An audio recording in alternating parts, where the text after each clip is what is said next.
Okay, welcome to Building a Cash-Based Practice. My name is Kate Walker, and for those of you I've never met before, I'm so honored that you're here and you're willing to kind of see how I teach and how I present this stuff.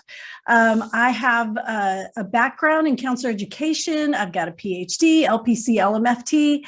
I'm a supervisor. I teach the 40-hour training to become a supervisor. And so you may ask yourself, so why get into the private practice thing? Well, the laws just changed. And so supervisors, you guys have to know about private practice now. Like it's a thing, right? Because our associates, if you're in Texas, if you're watching me in Texas, LPC associates are allowed to own and operate their own private practice. So I was like, I better just kind of dive in a little bit more than usual. So this is I'm planning on an hour, but I'm happy to stay after and answer questions. Of course, there's a PowerPoint. I'm a teacher. There's going to be a PowerPoint. I'm going to give you as much as I possibly can, understanding that there's no way I could do it. Also, I'm going to be super transparent with you guys. This is an opportunity for me to promote my brand new course, Badass Basics. It's starting September 1st. And this is going to be a 6-week course, and enrollment just opened today. I'm running a flash sale, as we call it, because I am drastically reducing the price.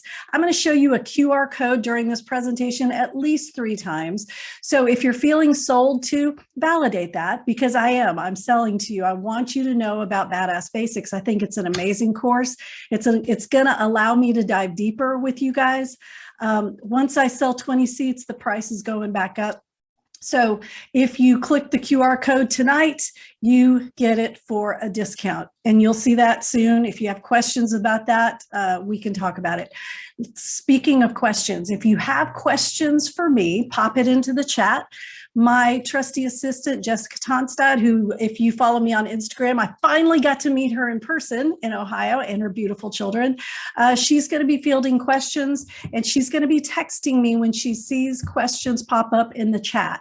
I like an interactive presentation, so stop me. I'll tell you if it's something I'm about to talk about, and if it's something I'm going to talk about later. I'll even tell you if it's outside of the scope of the presentation. But I do want you to know that I'm listening and I'm watching, and I want to make sure that I answer your questions. So because I'm an educator, I'm going to start this with a quiz. It's super easy. All right, here I go. So everybody, if you're on your phone, I think this will work. If you're on a laptop, I know it'll work. 3 questions. 3 questions. That's, I think, 3 questions. Here it goes. So you should be seeing 3 questions. If you are just entering, welcome. My name is Kate Walker. This is Building a Cash-Based Practice. And I just launched our poll, and I should be seeing the results here in a second.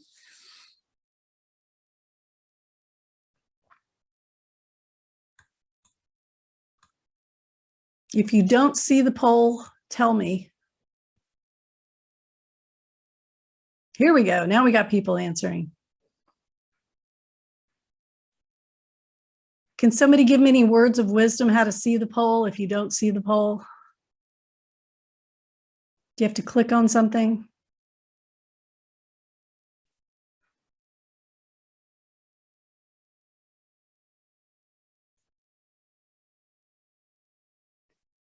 Those of you who cannot see it, it might be because you just joined. I'm going to relaunch it as soon as people finish. Oh, it just popped up. Okay, cool. It could take a second if you just joined. Oh, good idea.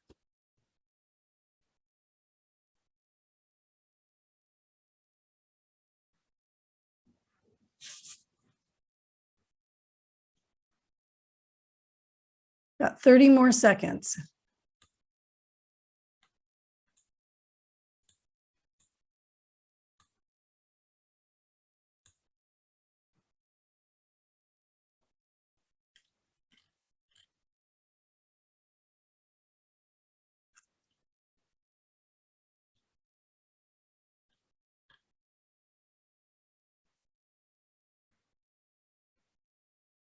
Okay, so here are the answers. First one, I'm scared to do this because I won't get a full caseload. That seems to be number one. I won't be able to get to charge what I want. I will lose all my current clients. I tried before and I failed miserably, or none of the above. So the none of the above, I'm really curious about you guys, what you might be afraid of. Maybe you're not afraid of anything. Maybe you're like full speed ahead. Let's do that. And I have interviewed a few people and I got some answers that were similar to what I'm presenting right now. People worried about their caseload, people worried that their clients, especially in underserved areas,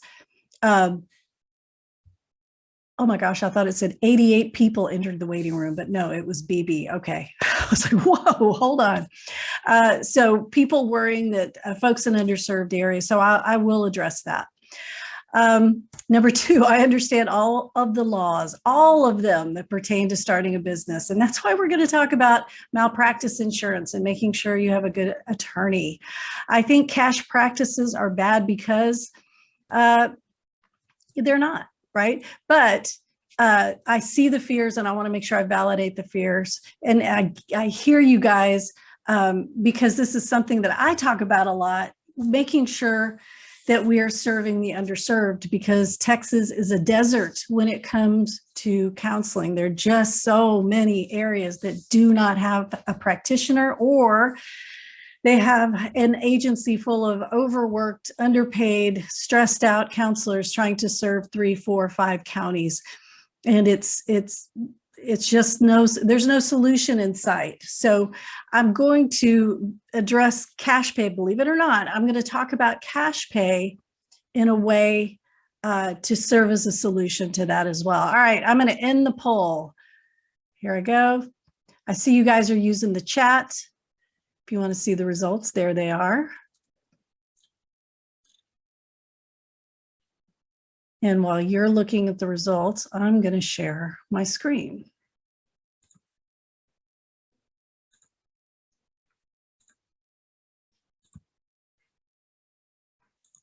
All right, I'm down here at the bottom. Hi. So building a cash-based practice, there's the first shot at your QR code. You will see that again. You know, when we write something, or when we write a dissertation, or when you write a paper, one of the things that we ask students to do is to present a theory. I want to know what theory you're coming from when you're about to present me with all of this stuff, all of these conclusions, all this great research. So this is what I would ask you guys to keep in mind. First of all, I'm not going to tell you anything new. Private practice has been around like business. You know, you have candlestick makers, shoemakers, butchers, bakers, right? Anyone who's ever owned a small business, we're not reinventing the wheel here. This isn't anything special or new when it comes to the business model. Where we run into difficulty as practitioners is the ethics. And I have some opinions of my own, and you're going to hear those tonight. And some of you guys watching this, you're my friends. We've talked about this. You've been in practice a long, long time. So you may hear things that you're like, oh yeah, Kate, I already know that. Or you may hear things that are like, whoa, Kate, I'm not sure about that. Don't worry, I'm not going to ask anybody to fight me. But I want you to keep an open mind tonight, because one of the things that I talk about in these presentations and others, one of the things I did that scared the pants off of me was serving as the LPC board liaison for the Texas Association for Counselor Education and Supervision. And those of you who are on this call, and you were there with me or without me back in the day when the complaints hearings were open, many, many, many of these complaints came from folks who were overworked. They had caseloads that had gotten out of hand. Their systems didn't keep up, right? And so that there were huge problems. Well, one of the ones that stuck with me was this idea that I have this regular client, right? I heard one guy, I remember during a complaints hearing, said, you know, I don't know why this person filed a complaint against me. They're a regular client. They're my car payment. I think he referred to them, right? So I'm going to introduce these ideas, and I don't want to piss anybody off, but the way I'm going to flip this is for a cash-based practice. Cash pay is different. Cash pay folks are different from insurance folks. I'm an insurance person. When I go to the doctor, I use my insurance. But what's going to inform our ethics is going to be our theory. So for example, those of you who are MFTs out there, y'all remember the chapter on Milan, right? So the Milan school of thought was like, hey, yeah, y'all come on in. We'll see you one time. Then you go back to your village. We're not going to pick up the phone. We're not going to answer calls from you in between sessions. You come back at your appointment time in a month, right? So there was this idea that the family would learn to self-regulate. Obviously, this is not for every client. But when you think about cash-based, you're talking about people who don't want to stick around for a long, long time. It's maybe not even appropriate for those who are severely mentally ill and need the support of a weekly session. So I want you to keep this in mind on the front end, because I don't want to fight with you on the back end, okay? So a cash-based client may be different from an insurance-based client. That's my premise. That's what we're starting with. And our theory is going to inform how we do this, okay? And so the two terms I'm going to introduce to you tonight are census and intake. Census, intake. So the way I teach a cash-based practice versus an insurance-based practice is cash-based clients, they don't want to be there anymore, right? They want you to figure out what's going on with them and they want to get on down the road. Again, I know there are exceptions. So with insurance, that's a little bit different. If you get your 10 sessions approved, you want to use all 10 of those, and you can, right? Lord knows you can think of things to do. Your treatment plan justifies it. It's very ethical. It's fine. As you're thinking about making the switch, though, this cash-based client is thinking, when am I going to stop having to go see this person? I need this cash to go do X, Y, and Z. All right, I've got a question. I want to make sure I'm listening. Tracy's asking, do I have to get off insurance panels to Superbill?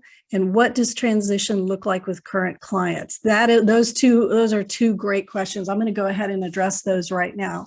Do I have to get off insurance panels to Superbill? It depends. It depends on that contract that you sign with your insurance company. When you sign to get paneled on an insurance company, you essentially work for them. You're signing, it's almost like an employment contract. And so if you have signed in that contract that you will see Blue Cross Blue Shield, Aetna, Magellan, you will see their clients, you can't switch them out and say, hey, I decided I don't want to take your insurance anymore. It's a process. You've got to let them know. There are letters that have to be filed. You have to make sure you give the clients a chance to adjust and all the things. So with existing clients, what I often tell folks when you're transitioning, and I'm going to talk about this in a little bit, Tracy, I'll go into more depth, but existing clients, what we're focused on here are the ethics of abandonment. Right. But I will talk about that more because, again, the premise that I want you to keep in mind here is not the census. Census is your existing caseload. Right. What I'm asking you to consider are the intakes. OK, intakes are going to be an intake focused practice now. OK, I know this is teeny tiny writing, but I want you to know I haven't, oh, good, there's the QR code. Scan it. Check it out. I'll come back to that. Don't worry, you'll see it again. All right, so these are the things that I would love to cover tonight, but I probably won't have time. These are important though. What is a private practice all about? The practice details, LLC, DBA, 501c3, something else. And getting a bank account, practice your logos, your colors, things like that. So when we think about cash-based practice, yes, this stuff is important. I haven't forgotten about it, I promise you, but it's really, we need to move on. So I want you to take a screenshot of it, hold your phone up, take a picture of it so that you remember this. And if we have time, we'll be able to come back and talk about it. But whether you have a DBA or an LLC or a 501c3, it's really not going to matter when it comes to your cash-based practice. What those letters allow you to do is to go get a bank account. And I've got YouTube videos on this. I've got blogs on this, lots of free resources if you want to investigate what you need to do as far as an LLC, a DBA, 501c3. Right? Because what I want you to leave this presentation with is a plan to switch, to transition to cash pay. Now, focusing on intakes. Let's say you guys were sitting in the crowd at the Chamber of Commerce, right? And I'm going to stand up and I'm going to give you my elevator speech. I want you guys to all use cash. I don't want you to use your insurance. Okay? So what I'm going to do is I'm going to stand up and I'm going to say, hi, I'm a therapist. Anybody here depressed? If you are, come talk to me because I help people who are depressed. Thank you. Sit. Right? How many of you know what everybody in that room is going to do? Raise your hand. How many of you know? I do. Because I've done this before. These eyes that were supposed to be looking at you, they all hit the table. It's even worse is my specialty is infidelity. So I'd stand up and say, hi, I'm a therapist. My specialty is infidelity. Right? I would lose everybody's attention. Nobody would be focused on me.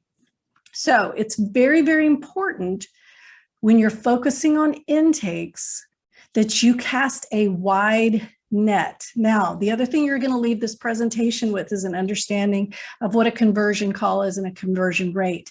If you were imagining an intake-based practice, you have to imagine it's like fishing, right? You're going to want to fish in a lake with a lot of fish because you're not going to catch all of them, okay? But you want to give yourself the best chance to catch the most fish.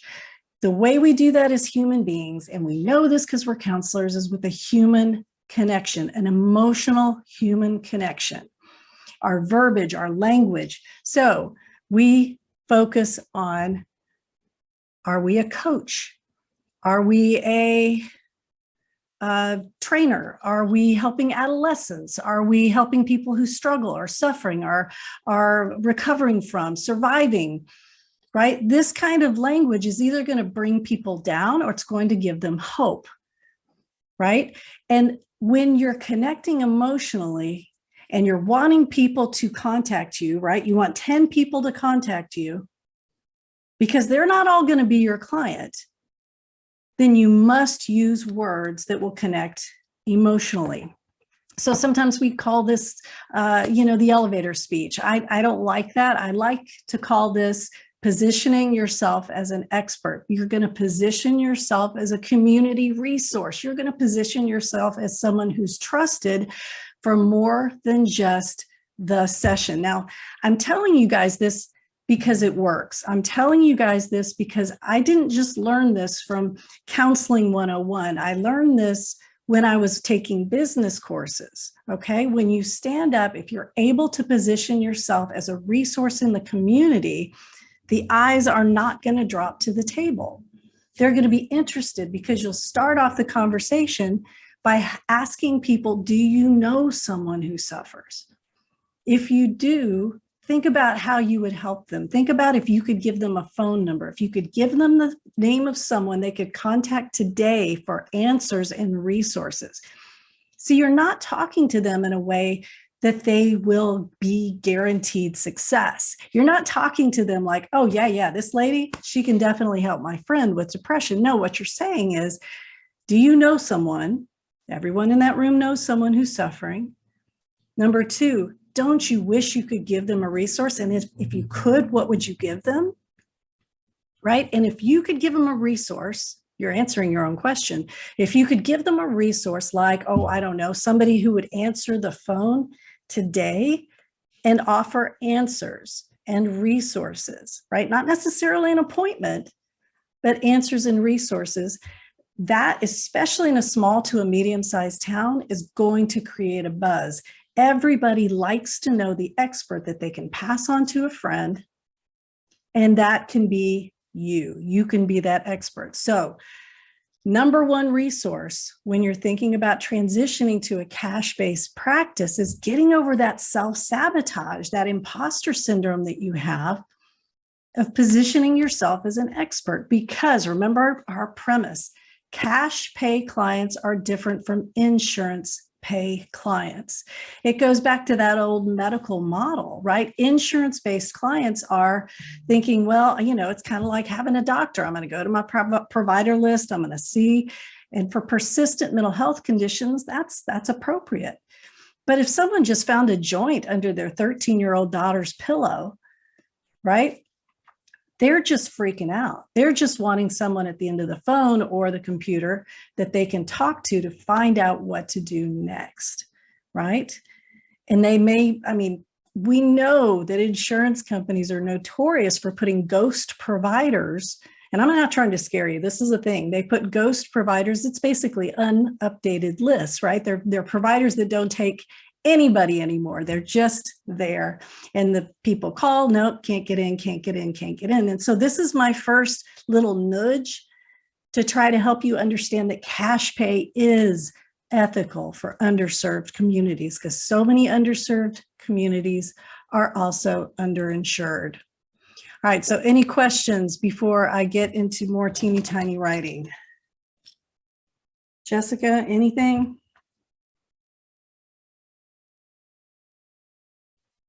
All right, so I'm remembering Tracy's question here. What does the transition look like with current clients? So we can see, if I was going to dive deep into this, we would talk about introducing your community to your practice, perfecting this elevator pitch, getting yourself to where you can memorize it. But I'm going to give you the basics. So understanding when you answer the phone call, what are you going to say? What does better look like? I want to make sure. I'm going to pull up a slide here. Hold on. There we are. What does your theory say? Now you're like, Kate, I haven't thought about a theory in 20 years. Don't do this to me. I'm going to give you an example. So I ask my students sometimes, in solution-focused therapy, what's the problem? It's a trick question, right? There is no problem, right? You're simply co-creating solutions with your client. Now, I'm not pushing solution-focused therapy on you, but if you have a theory and you're thinking, oh yeah, Kate, I'm CBT. Okay, tell me what the first session looks like. Well, I bring the client in, we do an intake. Awesome. What happens after that? Well, I give them some directions and maybe a little bit of homework, and then they come back to the second session. Okay, what do you do there? Well, I find out if they did the homework, and then we kind of go from there. All right, so what do you think that person will get by the third session? Well, gosh, I don't know. We've probably talked about catastrophizing, maybe a little mental filtering, and I've probably given them some books to go look up. Okay, so what I'm hearing you say is that the first session, you're going to ask a lot of questions. You're going to give them an idea of what to do. That'll include some homework. The second session, you're going to course correct based on their feedback. So by the third session, that potential client, if they're listening to you on the phone, you can tell them honestly, according to your CBT theory, they will most likely have some tools for their toolbox. Now, nowhere in there do you mention a cure. You don't mention that, oh yeah, I've got the answer here. What you're saying is, according to your theory, session 1's going to look like this, session 2's going to look like this, and session 3's going to look like this. Now, here's the magic in this. What you've just done is you've helped your client understand you're good, but you're not a one-hit wonder. Right? You're not going to hit it out of the ballpark and everything's going to be hunky-dory after that first session. What you're letting them know, and it says it in our intake paperwork, right? May take more than one session to complete an intake, right? But nobody reads the fine print. So what you're helping this person do is you're helping them to make a decision, not based on do they want to come see you once, but do they want to come see you 3 times? So for me, as a couple therapist, my theory informs the way I do this as well. In the first session, I'm going to get to know you guys. It's going to feel like an interview. At the end, I'm going to give you 2 or 3 directions we can take. If everybody agrees to go forward, I will set up 1 session with you and 1 session with you, and you'll develop some individual goals. So by the 4th session, we'll go through a communication exercise. So the end of that, you're going to have some tools to navigate conflict, and then we can decide what to do next. So remember our premise. Cash-based is based on intakes, helping people understand coming in, they will get some answers. It's not based on a census. Okay, I've got 10 people on my roster. I've got to keep these 10 people on my roster. I can't let them go yet. Okay, you know, it's, you know what? It's the end of the month. I've only had, that's nerve-wracking. And with insurance, though, you don't have to market like that because those clients are already, and we call it a pipeline, right? You're getting your clients kind of backfilled by the insurance company. With cash-based, I remember I had a professor once, he asked us, what is the average number of sessions a client has? We're all like 5, 10. And he's like, no, one, right? So you're not competing with other therapists. You're competing with someone not doing anything, right? The choice is you or nothing. So you're helping this intake, this potential client understand, here's what's going to happen in the first 4 sessions. What does better look like after 3 to 4 sessions? How will they know? How will you know? And my favorite part is who gets to decide. So with cash-based, what I promote is a very collaborative approach. We'll decide. We'll all get to see what happens next, right? Because since you're intake focused, at the end of the session, you're able to say, so do you want to continue? I know you're the expert. I know that you're the one with the treatment plan. And I know also that you know they need more sessions. But we're going to get into that pursuer distancer dynamic with cash-based clients. If we say, you know what, you really need to come back for 10 more sessions. And they're like, whoa, I just met you. Buy me dinner first, right? So with this dynamic that you're aware of because you're the counselor, you're the expert, pursuer distancer, understanding that you're going to help them understand what better looks like every step of the way, that your theory is now very collaborative. You're working with your client. I remember once I had a consultation and I thought this was genius because I get asked this sometimes. Okay, well, what do notes look like? What this person did for notes, it was brilliant. And I think it was actually in an agency where they couldn't keep real specific notes. They would have 1, 2, 3, 4, 5. And then on a scale of 1 to 10, do you feel like your therapist heard you at the beginning, in the middle, in the end, anything else you want to add? I mean, I'm simplifying. And the therapist would show the client, okay, what do you think?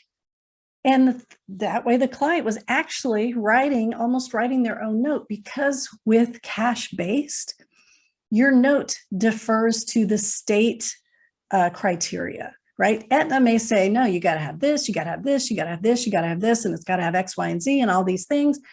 With cash-based, we look up your licensing requirements. If you're an LPC, we go look at what your note's supposed to look like. If you're an LMSW, we go see what your note's supposed to look like. If you're a psychologist, we go look up the rule for your note. Some of them are pretty sparse. You got to have a treatment plan in there. You got to have the client name. You got to have the receipt for services, right? That's that. Nowhere in there does it say a diagnosis. Now, that's all I'm going to say about that. I'm going to keep moving because I know we could dive in super deep into that. But cash-based, when you're transitioning over, that piece of it changes as well. All right. So theory informs the conversation, which informs the intake. So I think I got to, so what does the transition look like with current clients? No, I'm still not there, but Tracy, it's on my mind. All right, so any other questions before I keep moving?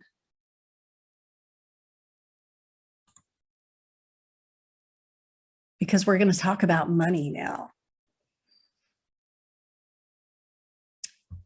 Okay, with cash-based clients, this idea that you've got to charge $100, $200, $300 an hour, I don't know where that comes from. I mean, go for it if you want to, and your community supports that. And I think this is what everybody wants to know. So when you have a rate, let's say it's $100 an hour, and then you want to, you have your person come in and they sit across from you, and at the end of the session, let's say they're new, they say, well, you know, I was thinking about it, I really can't pay $100. Boom. In that moment, you just stepped into a dual relationship. Now, don't worry, you're not getting in trouble. It's fine. But you're in a dual relationship because you just went from being counselor to being banker. Okay? And so in that moment, if you start negotiating a sliding fee scale, the dynamic is now different, right? Those of you who are MFTs out there, you hear me clearly. We're now in kind of this pursuer-distancer dynamic. How bad do you want them to stay? How bad do they want you to take their rate? It's very, very non-counselor-ish. So before I start talking about sliding fee scales, before I start talking about what to do with your existing clients, I want to introduce this idea of fairness, because with sliding fee scales or changing rates at different times for different people for different reasons, you better have some documentation that shows clearly why you did that. Now, when I ran Ann's Place, which was a nonprofit, we did do sliding fee scales, but it was based on the federal poverty standards. I'm going to say that again, the federal poverty standards. And then we documented pay stubs or letters that said, you know, so-and-so is unemployed, anything. I mean, we really just wanted something in there. It could be a screenshot of their zero balance in their bank account. That was one. Number two, we never, ever negotiated rates in the room. It was always something that, well, let me get back to you on that. Close the session, go on to your next client. Now, when you think about your rate, you think about the community that you're serving, and you think about, okay, I want to make sure that I can pay my bills, and I want to make sure that everyone in the community has an opportunity to come and see me. There are a lot of dynamics there. So I'm going to start with you first, and I may actually need to go ahead here. There we go. It's math. I did this presentation. I think you can probably go get it on my YouTube channel. When you decide how much you need to charge and how many clients you need to have, it is 100% an easy peasy math problem. I mean, if I can do it, y'all can do it. So I just did some round numbers here. If your family needs $5,000 a month, that's mortgage, bills, utilities, everything, and you're going to charge $100 an hour, and you see 6 clients at $100 an hour, well, that's $600 a day. Not a bad day. 20 days in a month, because I'm going to assume you take a few days off here and there, that's $12,000 a month. Now, did I do that right? Y'all call me out. I was a music major. I didn't get much math. Now, family needs, I got to put my glasses on now. Your family needs $5,000 a month. Same thing, $100 an hour, 20 days a month. That's $12,000 a month. But now we have to get real, because everybody gets a cut here. Government gets a cut. Of course, this is paying you first because that's your retirement. And then let's say you got to keep some lights on and pay some rent. If you're virtual, that goes way down. So you're not taking home 12 grand, you're taking home about $7,000, which that's still nice because you have $1,780 to grow. Now let's review here. That's $100 an hour, 20 days at 6 sessions each day.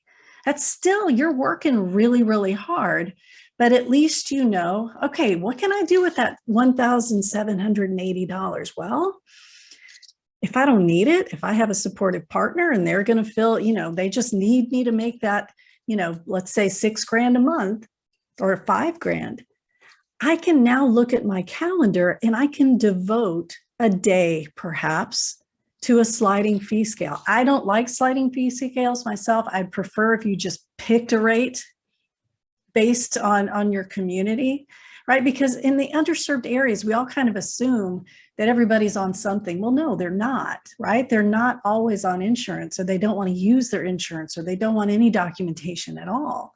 So imagine if you could price your sessions so that even the most underserved, underinsured person in your community could still afford your services, right? But you're not going to do it every day. You're not going to compromise your needs or your family needs. You're going to say, okay, maybe it's Tuesday. Tuesday is going to be my 6 sessions that I will donate, in a sense, at this lower rate. Okay, so if I'm going to take Tracy's question, I think about, okay, if I'm trying to transition and I see my insurance clients, and I'm going to kind of break it to them gently and saying, look, guys, I'm going to get off of insurance panels. You're going to get a note from your insurance company soon that says, I don't take your insurance anymore. So I want you to know that I do have this lower rate that matches your copay, but the only times I have are on Tuesday, right? Now, if you give them 3 or 4 months to adjust to that, that's not abandonment. That's very ethical. That's letting them know plenty of time so they can find another provider or they can find another resource, right? A lot of times, I hate to tell you this, guys, but a lot of times as therapists, we kind of get, it's not imposter syndrome. It's more like, here's my halo. Like, I'm the only one that can really help this person. And I get that. If you are in an underserved area, you may be the only person who can help them. But go with me here a second. If you're trying to help this person become independent and they are able to, because I can't imagine that everybody on your caseload must see you every week for the next 6 months, right? There are certain people, there are certain cases and treatment plans that you're going to be able to taper off. It's okay to just say one day, those 6 sessions on Tuesday, those are going to be my lower rate. What's the lower rate? I don't know. You'd have to check in your town. I usually tell people, what's the price of a large pizza, right? Because if a family can afford a large pizza, they can probably afford your counseling rate. So $60, $40, $20, right? That day is your day to provide services to your community, right? If you supervise, you can help your supervisees do the same thing. It's a pay it forward. Everybody devote a day or a week or 2 days, right? The idea is, though, you must start with the needs of your family first. All right, hang on. I'm getting texted. It looks like I've got some questions. Could I address the sliding scale? Yeah, absolutely, Heather. Actually, Heather, did I answer it? Or do you have a specific question about sliding scales? And Tracy, did I answer yours too?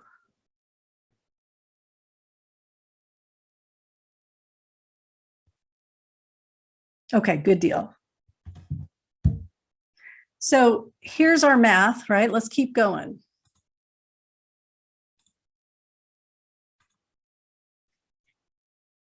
Here's our family need. We've got $1,780 to grow on.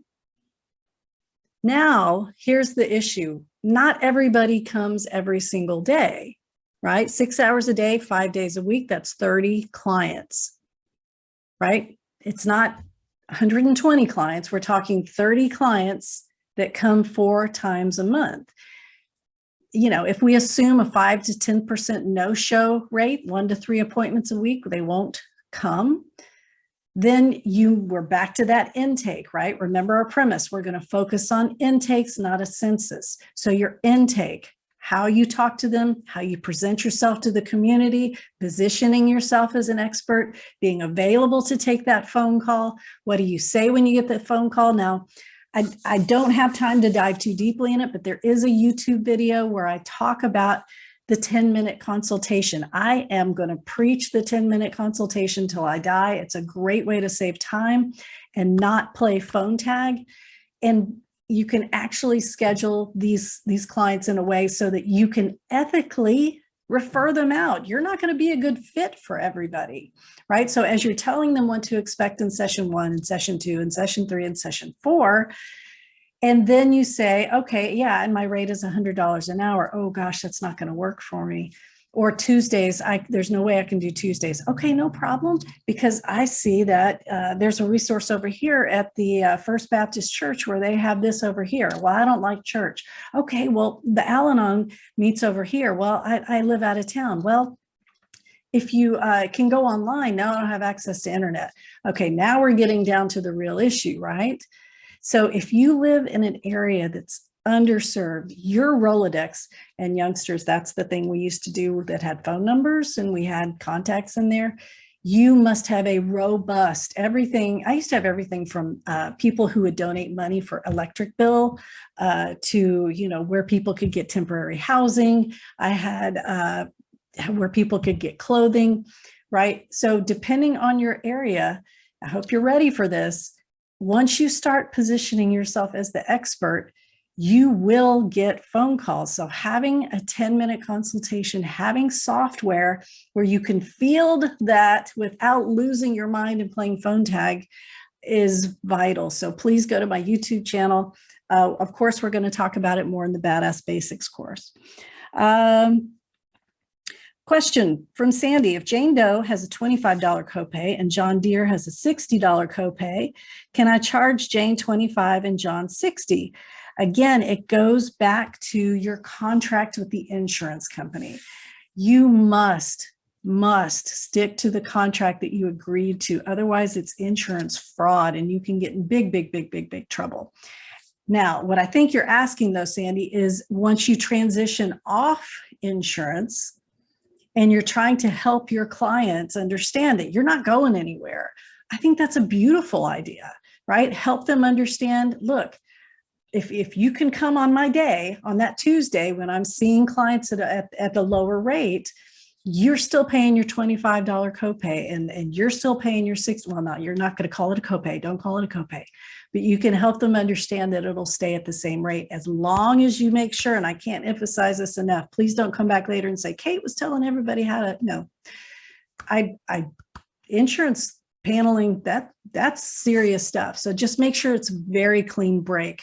I took insurance for about 6 months in 2010 during the last recession. I took it and it scared me to death. And when I finally got off of insurance, I think I still have a file somewhere in a box with those letters. It's like, okay, you're free. Oh my gosh, thank goodness. If somebody called and said, are you still on Magellan? We still see that you're here. I'm like, nope, I've got the letter to prove it. I am no longer paneled.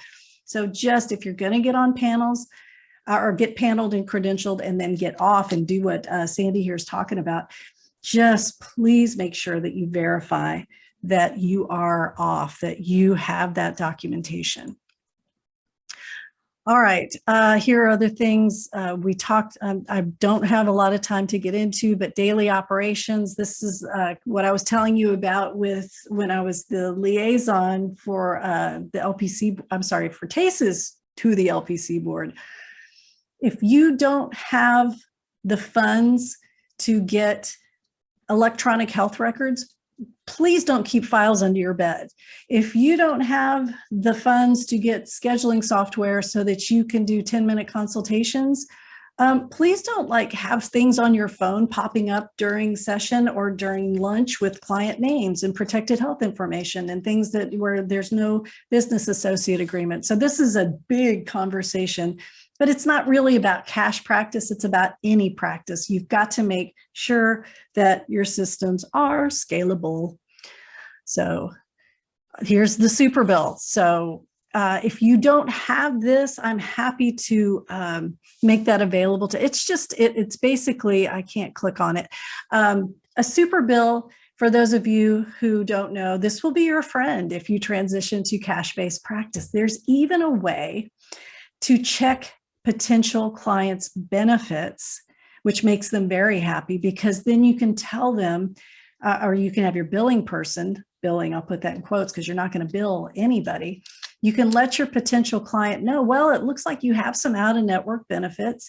And once you pay your $2,000 deductible, your company is going to cover everything. And to make that handy for you, we have something called a super bill. So when I give you this, you hang on to that documentation. It'll have your diagnosis code, has my NPI number, my tax ID, and you keep that handy. And then you can submit that to your company, and it looks like they'll cover it. At least they're telling us that. Now, we can't guarantee benefits, but this super bill can absolutely make your clients' lives easier. Oh my goodness, especially those of you who are trying to transition existing clients. Some folks don't know they have out-of-network benefits, right? It's sometimes it's surprising. All right. So the super bill, we may even have this. If you're in Texas Counselors Creating Badass Businesses, we may have this in the media files. If you're in the Step It Up group, if you pay to be in the Step It Up group, that's our monthly membership. I know I have this. And if I don't, somebody call me out on it, and I will absolutely put it into our files before the night is through. So the super bill, oh, I get asked a lot if associates can use a super bill. Yes, you can.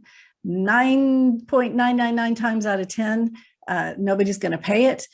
But you have to remember that your clients can write off medical for tax benefits. And as of 2022, I do believe counseling is considered a write-off or part of that big bunch of medical benefits that folks can use if they're trying to itemize all their expenses, right? So please, yes, use a super bill. Get used to it. I use, when I was face-to-face, an NCR form, which means I would write it down. I would tear off my copy, hand it to them. I'd keep the carbon copy. And so if you notice on my super bill, it has the next appointment. Because one of the things we may not have time to talk about tonight is a fair late cancel no-show policy, because for cash-based, that is absolutely vital. You must have a fair policy for late cancels and no-shows. That's one thing we do have of our insurance friends. I don't think insurance will ever pay, and somebody call me out, tell me if I'm wrong, will ever pay if there is a late cancel or a no-show. So as you're transitioning, I want to really address those folks who have maybe done this before and feel like you failed. You didn't fail. You just didn't have anybody helping you or helping you understand that math maybe, right? Because the math, once you see the numbers and you realize, wait, I don't need to charge these folks $200 an hour. I tell a story a lot. I learned this particular business model from a nurse practitioner who was serving an underserved area in my community. And she charged everybody $65, whether it was a Band-Aid or an X-ray, $65, right? And she made a great living, right? In fact, she was slammed. I mean, people wanted to come in because that was a reasonable rate for what they needed, right? No insurance at all. All right, I think I have a question here. Oh, can I share what the difference is between the Step It Up group and the basics course? Absolute. Can I make those slides bigger? Zoom in my eyes. Thank you. I cannot. I don't know how to do that. So thank you for asking. The teeny tiny slides, but I can tell you. So the Step It Up group is a membership, and it's, I'm selling you here for a second. So it's a membership where I offer free trainings every week. I do a Q&A once a month. I get special guests that come in and talk to us about SEO, Instagram, how to market. I really like cross-pollinating with other businesses because I think we learn so much. So Step It Up is really, if you're ready to get serious and you're tired of going to my YouTube channel and my blog and, you know, piecemealing everything together. Now, the Badass Basics course. This is something I'm really, really proud of. The Badass Basics course is going to be 6 weeks. It starts September 1st. We all take the course together. I have office hours every week so you can ask questions, and you can get all of the stuff in that teeny tiny print. We're going to talk about every bit of it. Videos, of course, videos and PowerPoints. I'm an educator, but also real live discussions. So if you can take 6 weeks and really think about, this is before the holidays, getting your practice in the kind of shape. It's kind of like a boot camp. I just didn't want to call it a boot camp because everybody calls it a boot camp. But Badass Basics, it's basically a practice boot camp. All right. So if you are going to take the Badass Basics course, again, special discount. It is only until we have the first 20 seats sold. After that, it's going back to the regular price where you're going to do this anyway.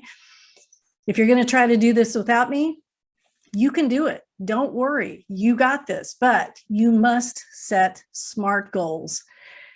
Don't tell yourself, well, I'm going to get off insurance. I know I'm going to get into cash pay. No, tell yourself you're going to have 5 direct client hours your first month, 10 your second month, and 60 your next month, all cash basis, right? Don't do this, well, I had 3, but now I'm down to 2. And I think next month I'll have 5 cash pay. No. Set a goal and stick with it. And as your insurance clients start to transition out and get better and finish their treatment plans, don't fill it with more insurance clients, right? Start to get off these insurance companies. It's hard, and I know it is, but that's what a group is for, right? That's why we're here. That's why I'm here, right? If you're in Badass Businesses, if you're in, I'm sorry, I never say the whole name. If you are in the Facebook group, Texas Counselors Creating Badass Businesses, that is as free as you can get. Ask all the questions you want. Step it up. You got to pay for it, but we're still there for you. Lots and lots of trainings, making sure you have what you need. If you're really, really going to stretch it and join the Badass Badass Basics course, then I just keep saying it wrong. That's serious. I really think those of you, and there it is. Don't take my word for it because I'm having trouble talking. I'm tripping over my tongue tonight. Take your phone, just like you do in a restaurant post-COVID. Everybody knows how to do it now. Hold your phone up, take a picture. Actually, you don't even have to hit the picture button. Just look at it. See if this is something you want. You will see all the little bitty tiny writing. We are going to go over all of that. But tonight it's $198. After tonight, it's going to go back up to $497, right? So I'm just taking 20 seats, and I think we're already down to 18. So 18 seats available at this price. All right, let's keep going. So I passed a bunch of those SMART goals. But again, I'm going to make this PowerPoint available to you. So those of you who are squinting, I apologize. I'll make this available when we go back through and see who is attending. All right. So if you are going to take the Badass Basics course in week 4, we're going to do website hot seat. So what's a hot seat? Well, if you want, what I'll do is I will actually critique your website. And if we can't get together on a call, I will record my critique of your website and I'll let you know what I like about it, what I think you need to fix. So week 4 is about how you present to the public. Week 5, we talk about things like that out of office messaging, your fair, no-show, late cancel policy, the no surprises policy, your intake paperwork, making sure everything is all ship shape. And I'm talking to you too, existing practice owners, right? If you follow me, you know, at least once or twice a year, I sit down with my intake paperwork with a fine-tooth comb. And usually I do it while I'm recording with you guys so that you can follow along with me. But there's so much stuff now. And those of you who are supervising, guess what? You've got to oversee your LPC associates paperwork as well. So week 6, planning for a HIPAA compliant year.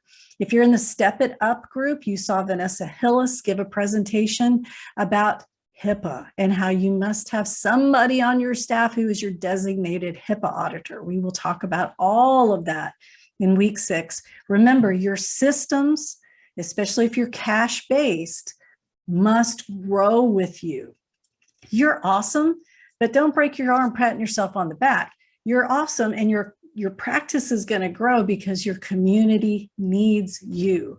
You will not have to worry about closing your doors because nobody came, right? You're going to grow. So you must have, we call it scalable. You must have scalable systems. So what have we talked about today?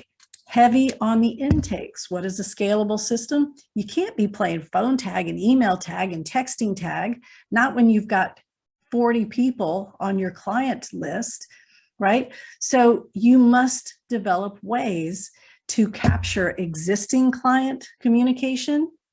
And because of the 1 to 10% attrition rate each week, you must be able to maintain a conversion rate and keep that pipeline full, right? There's a way to do that. It's so incredibly doable, right? And that's one of the things that transitioning to cash pay, it's about understanding, helping your potential clients either find the right counselor, if it's not you, or if you don't meet at the time they want to meet or charge what they need you to charge, or it's helping them understand what better looks like in the first 3 to 4 sessions, right? So they're not thinking like one session, they're thinking 3 to 4 sessions. And then the collaborative approach so that you don't trigger that pursuer distancer dynamic. All right.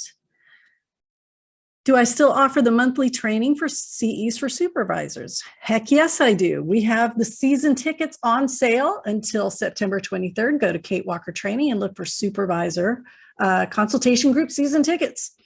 If I'm going to get off insurance panels, I know I have to complete the paperwork and go through the process. In the meantime, is it ethical to stop taking clients with insurance? It is a free country. Now, you can take any client you want or not take any client you want. There are ethics involved with that. That is another phone call and another conversation. If you decide that you no longer want to take Magellan and you're starting the process of getting off of Magellan, I'm going to tell you a scary story. Sometimes you're going to have clients come in who are cash, right? And they're seeing you for cash, and then they'll come in and they'll say, I've got great news. And I'll be, what? This is a true story. I just found out you're a Magellan provider. So all the money this person had paid me, her copay was only like $10, right? I ended up owing her money. And I mean, it was fine because she ended up staying and coming for, I think, a few more months. But it just gets, you need a system to stay really, really organized, especially those of you who are paneled with several insurances. Just make sure you have a system where you're organized. So you have, okay, these folks are Magellan. I'm getting off of Magellan. I'm going to no longer take clients with Magellan.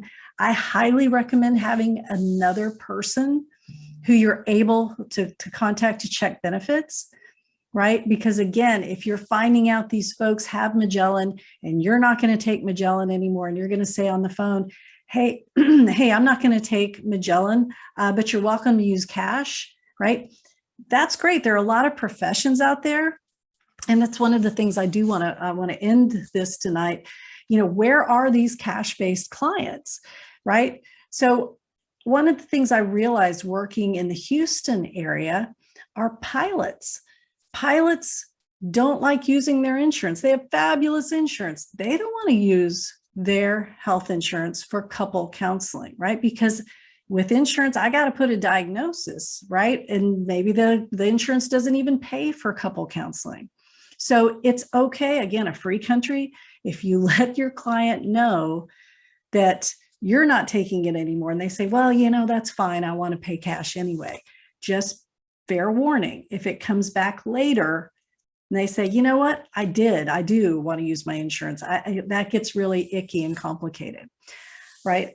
So another idea when you're thinking about going from transitioning from insurance to cash pay, you're going to have a different client issue. I know when I was starting to market for cash pay clients working in the Houston area, I marketed toward folks who were in the oil industry. And I'm not talking about Exxon and, the big companies. I'm talking about the folks that went on the oil rigs, right? Because what happened, again, these folks don't want to use insurance.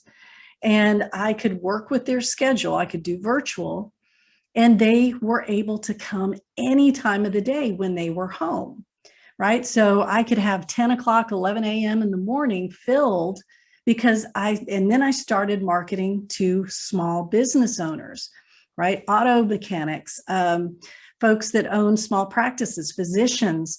So when you start marketing this stuff, this is the beauty of this. I know that I've got my introverts out there. I know you're out there. And so please hear me clearly. I'm sorry, but you are going to have to talk in front of people because they're going to want to see your face. When you market to the Chamber of Commerce, what you're doing is you're marketing to small business owners who have the ability to not use insurance because most of them have very crappy insurance, but they've got disposable income and they can meet at very flexible times during the day. Okay, so that's something that may be appealing for many, many of you. All right, I'm going to go back to questions. Oh, it's already 7 o'clock. I am on insurance panels, and if a client no-shows, I bill the full amount to the client. Oh, no, you can bill all day long, right? Again, free country, you can bill all day long to the client. And so when we talk about with cash pay, so the question was, if you're on insurance panel and a client no-shows, can you bill the client? Yes, you can bill the client for paperwork. If you take phone calls in between sessions, if you get a subpoena and you're having to do paperwork, if they request records, there are lots of things you can bill the client for. Give them an invoice. I don't know if you're going to get paid for it though. And with cash pay, that's one of the things that I teach. You must have a fair late cancel no-show policy that works in your favor, right? I think everybody should, even if you're on insurance.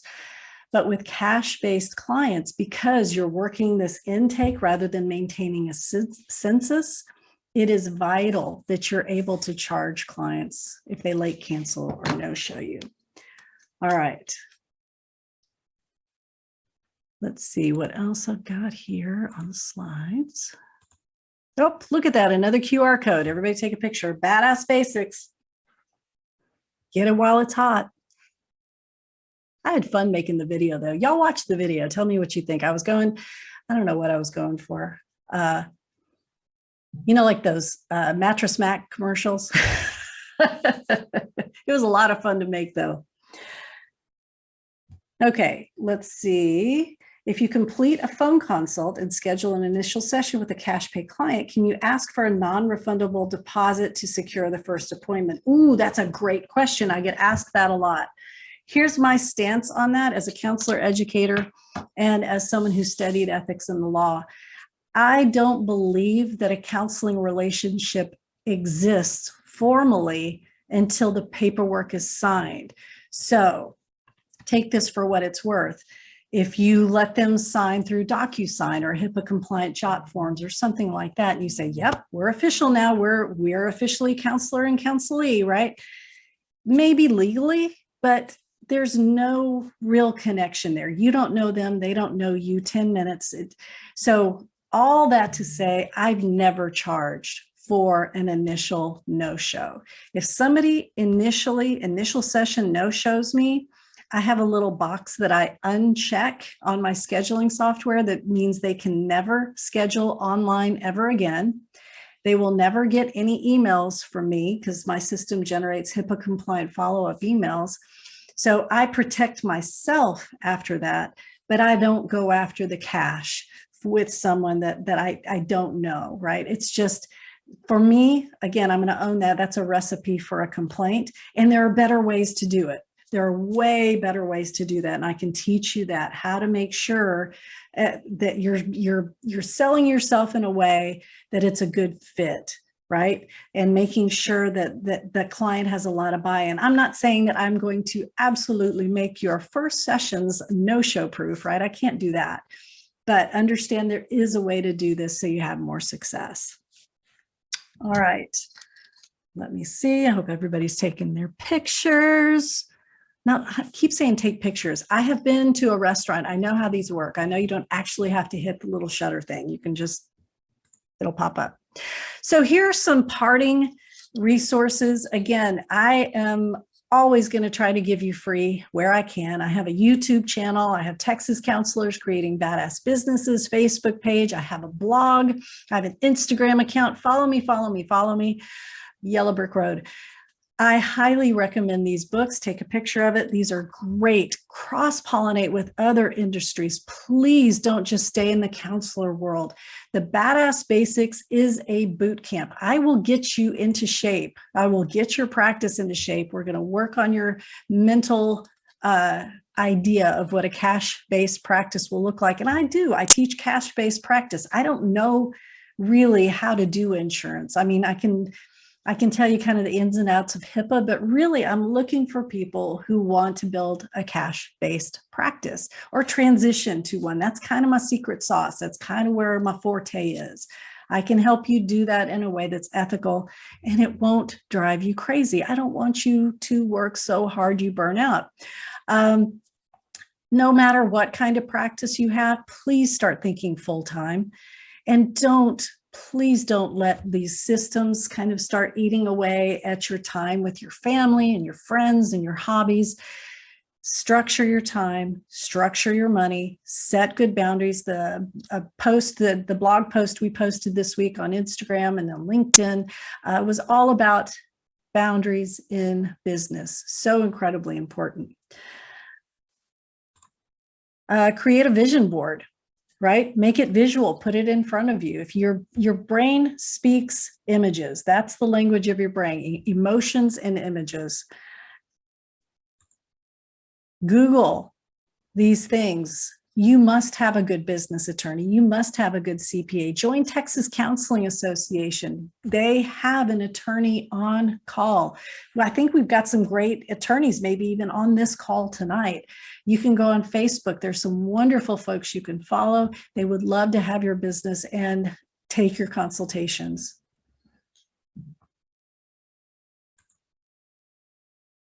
And then please make sure that you structure your time and think like a business person, right? If you've never been a business person before and it's time for you to start thinking like a business person, yeah, I can help you with that. And so can the badasses and Texas Counselors Creating Badass Businesses. Oh, look, there's the QR code again.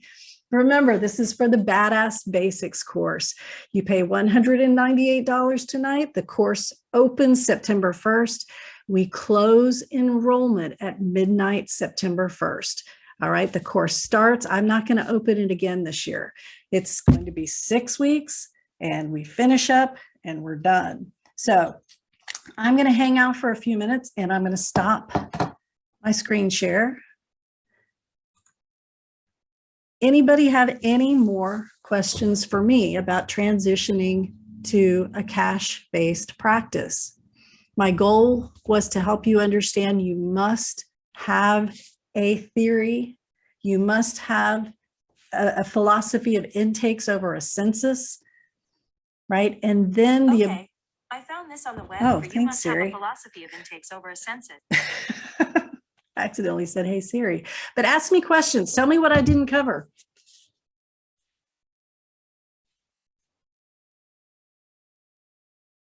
Maybe for a lot of you, it's just doing it.